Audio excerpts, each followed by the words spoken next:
ಸ್ನೇಹಿತರೆ, ಮೀಡಿಯಾ ಮಾಸ್ಟರ್ಸ್ಗೆ ಸ್ವಾಗತ ಸುಸ್ವಾಗತ. ಗೆಳೆಯರೆ, ಹಾವು ಸಾಕದವರು ಹಾವುಗಳಿಂದ ಕಚ್ಚಿಸ್ಕೊಂಡು ಸಾಯ್ತಾರೆ ಅನ್ನೋದು ಒಂದು ಹಳೆ ಗಾದೆ ಮಾತು. ಗಲಾಟೆ ಮಾಡಿಸಿ ಅಧಿಕಾರಕ್ಕೆ ಬಂದವರು ಆ ಗಲಾಟೆಯಿಂದಲೇ ನರಳಬೇಕಾಗುತ್ತೆ ಅನ್ನೋದು ಬಾಂಗ್ಲಾದೇಶವನ್ನು ನೋಡಿ ಶುರು ಮಾಡಬಹುದಾದ ಹೊಸ ಗಾದೆ ಮಾತು. ಮೊನ್ನೆ ತಾನೇ ಬಾಂಗ್ಲಾದೇಶದ ಹೊಸ ಕೇರ್ ಟೇಕರ್ ಪ್ರಧಾನಿಯಾಗಿ ಅಧಿಕಾರ ಸ್ವೀಕರಿಸಿದ ನೋಬಲ್ ಯೂನಸ್ ವಿರುದ್ಧ ಅಲ್ಲಿನ ವಿದ್ಯಾರ್ಥಿಗಳ ಪ್ರತಿಭಟನೆ ಶುರುವಾಗಿದೆ. ಸೇಮ್ ಹೋದ ತಿಂಗಳು ಹೆಂಗೆ ಹಸೀನಾ ಮನೆಗೆ ಮುತ್ತಿಗೆ ಹಾಕೋದಿಕ್ಕೆ ವಿದ್ಯಾರ್ಥಿಗಳು ಪ್ರಯತ್ನ ಪಟ್ಟಿದ್ರೋ ಅದೇ ಥರ ಯೂನಸ್ ಮನೆಗೂ ಮುತ್ತಿಗೆ ಹಾಕೋ ಪ್ರಯತ್ನ ನಡೆದಿದೆ. ಅಲ್ಲಿ ಪೊಲೀಸರಿಂದ ಲಾಠಿ ಚಾರ್ಜ್ ಆಗಿದೆ. ಅಶ್ರುವಾಯು ಪ್ರಯೋಗವನ್ನು ಪೊಲೀಸರು ಮಾಡಿದ್ದಾರೆ. ರಬ್ಬರ್ ಬುಲೆಟ್ಗಳನ್ನು ಹಾರಿಸಿದ್ದಾರೆ. ನೂರಾರು ವಿದ್ಯಾರ್ಥಿಗಳು ಗಾಯಗೊಂಡಿದ್ದಾರೆ. ಹಾಗೆ ಅಲ್ಲಿ ಹಳ್ಳ ಹಿಡಿದ ಆರ್ಥಿಕತೆಯ ಪರಿಣಾಮ ಗಾರ್ಮೆಂಟ್ಸ್ ವರ್ಕರ್ಸ್ ಕೂಡ ಪ್ರತಿಭಟನೆಯಲ್ಲಿ ನಿರತರಾಗಿದ್ದಾರೆ. ಇದೆಲ್ಲದರ ನಡುವೆ ತನ್ನ ವಿದೇಶಾಂಗ ನೀತಿಯನ್ನು ಬದಲಿಸಿಕೊಂಡಿರುವ ಭಾರತ ಬಾಂಗ್ಲಾದೇಶದ ಈ 3 ದಿನ ಕಾ ಸುಲ್ತಾನನ ಪರಿಸ್ಥಿತಿಯನ್ನು ನೋಡಿ ಒಳಗೊಳಗೆ ನಗ್ತಾ ಇದೆ. ಹಾಗಾದರೆ ಏನಾಗ್ತಾ ಇದೆ ಬಾಂಗ್ಲಾದೇಶದಲ್ಲಿ? ಬನ್ನಿ ನೋಡೋಣ.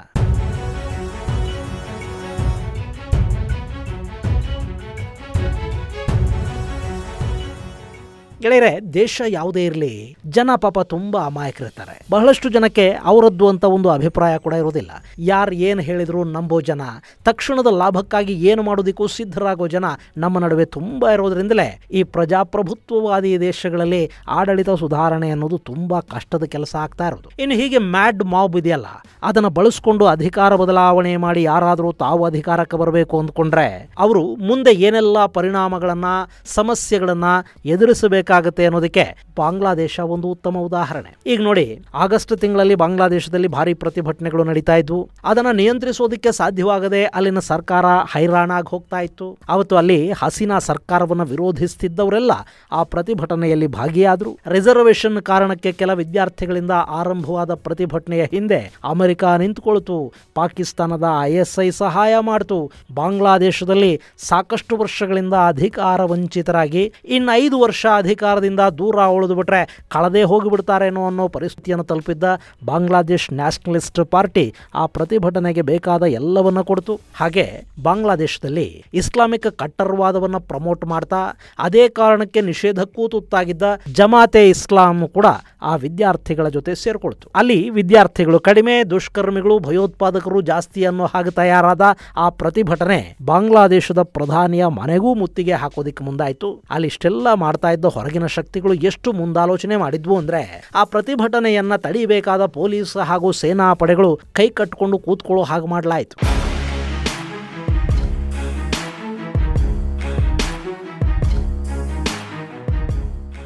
ಒಂದು ದೇಶದ ಪ್ರಧಾನಿಯ ಮನೆಗೆ ಬಂಡುಕೋರರು ಪ್ರತಿಭಟನಾಕಾರರು ನುಗ್ತಾರೆ ಅನ್ನೋದು ಗೊತ್ತಾದ್ರೆ, ಅಂಥದ್ದೊಂದು ಮ್ಯಾಡ್ ಮಾಬ್ ನುಗ್ಗಿ ಬರ್ತಾ ಇದೆ ಅನ್ನೋ ಮಾಹಿತಿ ಬಂದ್ರೆ ಆ ದೇಶದ ರಕ್ಷಣಾ ವ್ಯವಸ್ಥೆಯಲ್ಲಿ ಏನು ಮಾಡಬೇಕು? ದುಷ್ಕರ್ಮಿಗಳನ್ನು ತಡೆಯೋ ಪ್ರಯತ್ನವನ್ನಲ್ವಾ ಮಾಡಬೇಕು? ಬಾಂಗ್ಲಾದಲ್ಲಿ ಹಾಗಾಗಲಿಲ್ಲ. ಪೊಲೀಸರು ಕೈ ಚೆಲ್ಲಿದ್ರು. ಸೇನಾ ಮುಖ್ಯಸ್ಥ ಪ್ರಧಾನಿಯ ಮನೆಗೆ ಬಂದು, ನಿಮಗೊಂದು 3/4 ಗಂಟೆ ಟೈಮ್ ಇದೆ, ಏನೇನು ಬೇಕೋ ಅದೆಲ್ಲ ಪ್ಯಾಕ್ ಮಾಡ್ಕೊಂಡು ತಕ್ಷಣ ದೇಶ ಬಿಟ್ಟು ಹೋಗೋ ಮೊದಲು ರಾಷ್ಟ್ರಪತಿಯ ಮನೆಗೆ ಹೋಗಿ ರಾಜೀನಾಮೆ ಕೊಟ್ಟು ಹೋಗಿ ಅಂತ ಹೇಳ್ದ. ಹೀಗಾಗಿ ಹಸೀನಾ ಅರ್ಜೆಂಟ್ ಆಗಿ ಭಾರತಕ್ಕೆ ಓಡಿ ಬರಬೇಕಾಯ್ತು. ಹಾಗೆ ಪ್ರಧಾನಿ ಓಡಿ ಬಂದು ಬೆನ್ನಲ್ಲೇ ಆಕೆಯ ಮನೆಗೆ ದುಷ್ಕರ್ಮಿಗಳು ನುಗ್ಗಿದ್ರು. ಬಾಂಗ್ಲಾದೇಶದ ಸ್ಟೂಡೆಂಟ್ಸು ಅಂದ್ರೆ ಅವರು ದರೋಡೆಕೋರರು, ವಿಕೃತ ವ್ಯಕ್ತಿತ್ವದವರು ಅನ್ನೋದು ಗೊತ್ತಾಗಿದ್ದ ಅವತ್ತೇನೆ. ಪ್ರಧಾನಿಯ ಮನೆಗೆ ನುಗ್ಗಿದವರು ಅಲ್ಲಿ ಕೈಗೆ ಸಿಕ್ಕಿದ್ದೆಲ್ಲವನ್ನ ದೋಚಿದ್ರು. ಕೆಲವರಂತೂ ಬಾಂಗ್ಲಾ ಪ್ರಧಾನಿಯ ಒಳ ಉಡುಪುಗಳನ್ನ, ಆಕೆಯ ಸೀರೆಗಳನ್ನ, ಲಿಪ್ಸ್ಟಿಕ್ ಅನ್ನ, ಚಪ್ಲಿನ ಕೂಡ ಬಿಡದೆ ಹೊತ್ಕೊಂಡು ಹೋದ್ರು. ಇಷ್ಟೆಲ್ಲ ಆಗೋ ಹೊತ್ತಿಗೆ ಈ ಎಲ್ಲ ಗಲಭೆಗಳ ಹಿಂದೆ ನಿಂತಿದ್ದ ಅಮೆರಿಕ ತನ್ನ ನೋಬಲ್ ಯೂನಿಸ್ನನ್ನ ಕರೀತು. ಆತ ಆಗ್ತಾನೆ ಫ್ರಾನ್ಸ್ ಅಲ್ಲಿ ಚಿಕಿತ್ಸೆ ಪಡ್ಕೊಂಡು ಗಾಯ ಒಣಗಿಸ್ಕೊಳ್ತಾ ಇದ್ದ. ಆತನಿಗೊಂದು ತುಂಡು ಪೈಜಾಮ, ಉದ್ದದ ಜುಬ್ಬ ಹಾಕಿಸಿ ವಿಮಾನ ಹತ್ತಿಸಿ ಬಾಂಗ್ಲಾದೇಶಕ್ಕೆ ಕಳುಹಿಸಲಾಯಿತು. ಹೀಗೆ ಬಂದು ಬಾಂಗ್ಲಾದ ಕೇರ್ ಟೇಕರ್ ಮುಖ್ಯಸ್ಥನಾದ ಯೂನಸ್ ತನ್ನನ್ನು ತಾನು ಬಾಂಗ್ಲಾದ ಮಸೀಹ ಅಂತ ಫೀಲ್ ಆಗೋದಕ್ಕೆ ಶುರು ಮಾಡ್ದ. ಆತ ಚುನಾಯಿತ ನಾಯಕ ಅಲ್ಲ. ಹೀಗಾಗಿ ಅಲ್ಲಿ ಬೇಗ ಚುನಾವಣೆಗಳನ್ನು ಘೋಷಣೆ ಮಾಡಬೇಕಿತ್ತು. ಆದರೆ ಅಧಿಕಾರ ಬಿಡೋ ಮೂಡಲ್ಲಿ ಆತ ಕೂಡ ಇರಲಿಲ್ಲ. ಪುಕ್ಸಟ್ಟೆ ಬಂದಿದ್ದು ನೋಡಿ ಯಾರಿಗೆ ತಾನೇ ಬಿಡಬೇಕು ಅನ್ಸುತ್ತೆ. ಹೀಗಾಗಿ ಹಸೀನಾ ಸರ್ಕಾರ ಎಲ್ಲವನ್ನ ಕೆಡಿಸಿಟ್ಟಿದೆ, ಅದೆಲ್ಲವನ್ನ ನಾನು ಸರಿ ಮಾಡಿ ಆಮೇಲೆ ಚುನಾವಣೆ ಮಾಡಿಸ್ತೀನಿ ಎಂದ. ಸಾರ್ಕ್ ದೇಶಗಳ ಸಭೆ ಮತ್ತೆ ನಡಿಬೇಕು ಅಂದ. ಪಾಕಿಸ್ತಾನವನ್ನು ತಬ್ಬಿಕೊಂಡ. ಜಮಾತಿಗೆ ವಿಪರೀತ ಮಹತ್ವ ಕೊಡೋದಕ್ಕೆ ಶುರು ಮಾಡ್ದ. ಭಾರತದ ವಿರೋಧ ಕಟ್ಕೊಳ್ಳೋದಕ್ಕೆ ನಿಂತ. ಸೇನೆಗೆ ಹೆಚ್ಚಿನ ಅಧಿಕಾರ ಕೊಡತೊಡಗದ. ಅವರಿಗೆ ಪೊಲೀಸ್ ಮತ್ತು ಜುಡಿಷಿಯಲ್ ಪವರ್ಗಳನ್ನು ಕೊಡಲಾಯಿತು. ಅಲ್ಲಿಗೆ ಬಾಂಗ್ಲಾದಲ್ಲಿ ಪ್ರಜಾಪ್ರಭುತ್ವ ಅನ್ನೋದು ಕೈತಪ್ಪಿ ಹೋಗುತ್ತೆ ಅನ್ನೋ ಅನುಮಾನ ಅಲ್ಲಿನ ಪ್ರಮುಖ ಪ್ರತಿಪಕ್ಷ BNPಗೆ ಶುರುವಾಯಿತು. ಮೊದಲು ಅವರು ಕೂಡ ಯೂನಸ್ಗೆ ಬೆಂಬಲ ಕೊಟ್ಟಿದ್ರು. ಆದರೆ ಯೂನಸ್ ಅಸಮರ್ಥ ಅನ್ನೋದು ಅರ್ಥವಾದ ಕೂಡಲೇ BNP ಎಚ್ಚೆತ್ತುಕೊಳ್ತು. ಬೇಗ ಚುನಾವಣೆ ಮಾಡಿ ಅಂತ ಅವರು ಒತ್ತಾಯ ಮಾಡೋದಕ್ಕೆ ಶುರು ಮಾಡಿದ್ರು. ಅಷ್ಟರಲ್ಲೇ ಈಗ ಮತ್ತೆ ಅಲ್ಲಿ ವಿದ್ಯಾರ್ಥಿಗಳ ಪ್ರತಿಭಟನೆ ಆರಂಭ ಆಗಿದೆ.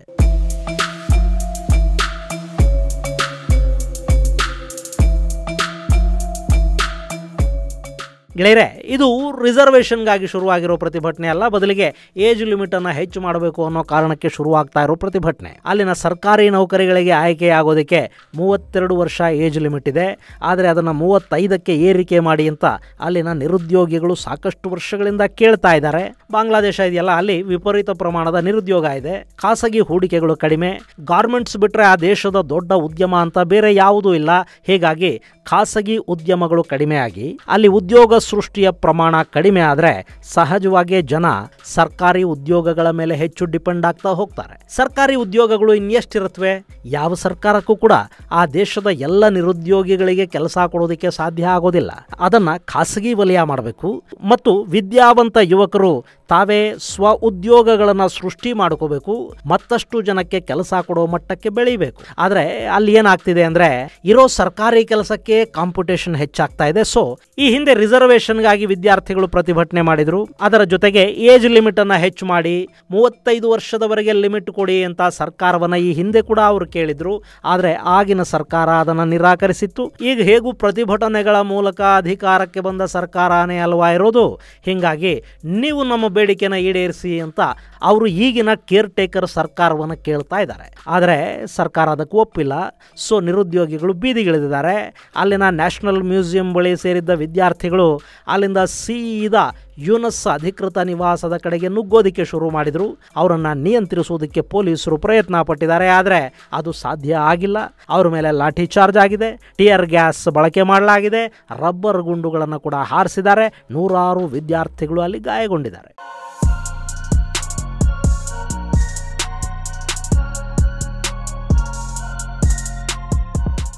ಗೆಳೆಯರೆ, ಈ ವಿದ್ಯಾರ್ಥಿ ಪ್ರತಿಭಟನೆ ಶುರುವಾಗೋ ಒಂದು ದಿನ ಮೊದಲು ಬಾಂಗ್ಲಾದಲ್ಲಿ ಕಾರ್ಮಿಕರು ಬೀದಿಗಿಳಿದಿದ್ರು. ಅಲ್ಲಿ ಗಾರ್ಮೆಂಟ್ಸ್ ಇದೆ ನೋಡಿ, ಅದು ಬಾಂಗ್ಲಾದ GDPಗೆ ಅತಿ ಹೆಚ್ಚು ಕೊಡುಗೆಯನ್ನು ಕೊಡ್ತಾ ಇರೋ ಉದ್ಯಮ. ಅಲ್ಲಿ ಹಸೀನಾ ಸರ್ಕಾರ ಇದ್ದಾಗಲೇ ವೇತನ ಹೆಚ್ಚು ಮಾಡಿ ಅಂತ ಕಾರ್ಮಿಕರು ಪ್ರತಿಭಟನೆಗಳನ್ನು ಶುರು ಮಾಡಿದ್ರು. ಅದು ಚುನಾವಣೆಗಿನ ಕೆಲ ದಿನಗಳಿದೆ ಅನ್ನೋ ಸಂದರ್ಭದಲ್ಲಿ ಆರಂಭವಾಗಿದ್ದು ಪ್ರತಿಭಟನೆ. ಅವತ್ತಿಗೆ ಸರ್ಕಾರ ಆ ಪ್ರತಿಭಟನೆಗಳನ್ನು ನಿಯಂತ್ರಿಸುವುದರಲ್ಲಿ ಒಂದಷ್ಟರ ಮಟ್ಟಿಗೆ ಯಶಸ್ವಿಯಾಗಿತ್ತು. ಆದರೆ ಆ ಪ್ರತಿಭಟನೆಗಳ ಸಂದರ್ಭದಲ್ಲಿ ಸಾಕಷ್ಟು ಕಾರ್ಖಾನೆಗಳಿಗೆ ಬೆಂಕಿ ಬಿತ್ತು, ಯಂತ್ರೋಪಕರಣಗಳು ಸುಟ್ಟು ಹೋದ್ವು.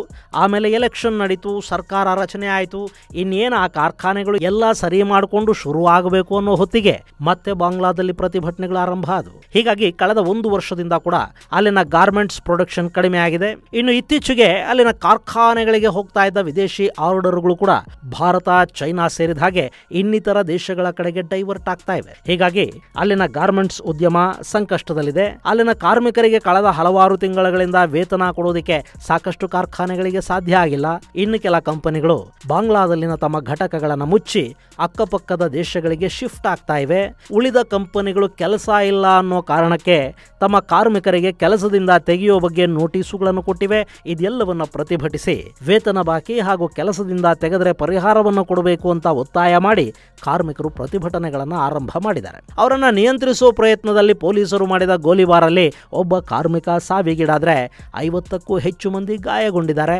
ಅದರ ಬೆನ್ನಲ್ಲೇ ಈಗ ವಿದ್ಯಾರ್ಥಿಗಳ ಪ್ರತಿಭಟನೆ ಕೂಡ ನಡೀತಾ ಇದೆ. ಅದರ ಜೊತೆಗೆ ಬುಡಕಟ್ಟು ಜನಾಂಗ ಹಾಗೂ ಅಲ್ಪಸಂಖ್ಯಾತರು ಕೂಡ ಸರ್ಕಾರದ ವಿರುದ್ಧ ಪ್ರತಿಭಟನೆ ಮಾಡ್ತಾ ಇದ್ದಾರೆ. ಇನ್ನು BNP ಅಂದ್ರೆ ಬಾಂಗ್ಲಾದೇಶ್ ನ್ಯಾಷನಲಿಸ್ಟ್ ಪಾರ್ಟಿ ಯೂನಸ್ ಸರ್ಕಾರಕ್ಕೆ ಒಂದು ಎಚ್ಚರಿಕೆಯನ್ನು ಕೊಟ್ಟಿದೆ. ಪಾಪ ಈ ಎಲ್ಲ ಸಮಸ್ಯೆಗಳ ನಡುವೆ ಏನು ಮಾಡಬೇಕು ಅನ್ನೋದು ಗೊತ್ತಾಗದೆ, ಈ ಅರಾಜಕತೆಯನ್ನು ನಿಯಂತ್ರಿಸೋದಕ್ಕೆ ಸಾಧ್ಯ ಕೂಡ ಆಗದೆ ಯೂನಸ್ ತಲೆ ಕೆಡಿಸ್ಕೊಂಡಿದ್ರೆ ಭಾರತ ಮಾತ್ರ ಬಾಂಗ್ಲಾದೇಶಕ್ಕೊಬ್ಬ ಪ್ರಧಾನಿ ಇದ್ದಾನೆ ಅನ್ನೋದನ್ನು ಕೂಡ ನಿರ್ಲಕ್ಷಿಸಿದ ಹಾಗೂ ವರ್ತಿಸ್ತಾ ಇದೆ. ಭಾರತದ ಪ್ರಧಾನಿ ಮೋದಿ ನ್ಯೂಯಾರ್ಕ್ ಅಲ್ಲಿ ಯೂನಸ್ ಭೇಟಿಗೆ ನಿರಾಕರಿಸಿದ್ರು. ಯಾಕೆಂದ್ರೆ ಆತ ಇನ್ನು ಹೆಚ್ಚು ದಿನಗಳ ಕಾಲ ಅಲ್ಲಿರೋದಕ್ಕೆ ಸಾಧ್ಯ ಇಲ್ಲ ಅನ್ನೋದು ಭಾರತಕ್ಕೆ ತುಂಬಾ ಚೆನ್ನಾಗಿ ಗೊತ್ತಿದೆ. ಈಗಾಗಲೇ ಈಗಾಗಲೇ ಭಾರತದ ರಾಜತಾಂತ್ರಿಕರು ಬಾಂಗ್ಲಾದ ರಾಜಕೀಯ ಪಕ್ಷ BNP ಜೊತೆ ಒಂದು ಸಂಬಂಧವನ್ನ ಎಸ್ಟಾಬ್ಲಿಷ್ ಮಾಡ್ಕೊಂಡಿದ್ದಾರೆ. ಆ ಮೂಲಕ ಬಾಂಗ್ಲಾದಲ್ಲಿ ಹಸೀನಾನೇ ಅಲ್ಲ, ಯಾವುದೇ ಪ್ರಜಾಪ್ರಭುತ್ವ ಸರ್ಕಾರ ಇದ್ರೂ ನಾವು ಬೆಂಬಲಿಸ್ತೀವಿ ಅನ್ನೋ ಸಂದೇಶವನ್ನ ಭಾರತ ಅಲ್ಲಿ ಕೊಟ್ಟಿದೆ. ಮತ್ತೊಂದು ಕಡೆ ಚೈನಾ ಪಾಕಿಸ್ತಾನದ ಮೂಲಕ ಈ ಜಮಾತೆ ಇಸ್ಲಾಮಿ ಇದೆಯಲ್ಲ ಅದನ್ನ ಹ್ಯಾಂಡಲ್ ಮಾಡೋದಕ್ಕೆ ಪ್ರಯತ್ನ ಮಾಡ್ತಾ ಇದೆ. ಚೈನಾದ ಗುರಿ ಜಮಾತನ್ನ ಬಳಸಿಕೊಂಡು ಭಾರತದಲ್ಲಿ ಉಗ್ರವಾದವನ್ನ ಹೆಚ್ಚು ಮಾಡಬೇಕು, ಭಾರತ ಮತ್ತು ಬಾಂಗ್ಲಾದ ಗಡಿಯಲ್ಲಿ ಸಮಸ್ಯೆಗಳನ್ನ ಸೃಷ್ಟಿ ಮಾಡಬೇಕು ಅನ್ನೋದೇ. ಆದರೂ ಕೂಡ ಜಮಾತ್ ಅನ್ನೋದು ಮುಂದೆ ಈ ಯೂನಸ್ಗೂ ಸಮಸ್ಯೆಯನ್ನ ತಂದಿಡುತ್ತೆ. ಇದೆಲ್ಲವನ್ನ ನೋಡ್ತಾ ಇದ್ರೆ ಪಾಪ ಯೂನಸ್ ಅಂತ ಅನ್ನಿಸದೇ ಇರೋದಿಲ್ಲ. ಇದು ಗೆಳೆಯರೆ ಬಾಂಗ್ಲಾದ ಒಂದಷ್ಟು ಅಪ್ಡೇಟ್ಸ್. ಮುಂದಿನ ಸಂಚಿಕೆಯಲ್ಲಿ ಮತ್ತಷ್ಟು ವಿಶೇಷಗಳ ಜೊತೆ ಮತ್ತೆ ಭೇಟಿಯಾಗೋಣ. ಅಲ್ಲಿವರೆಗೆ ಜೈ ಹಿಂದ್, ಜೈ ಕರ್ನಾಟಕ.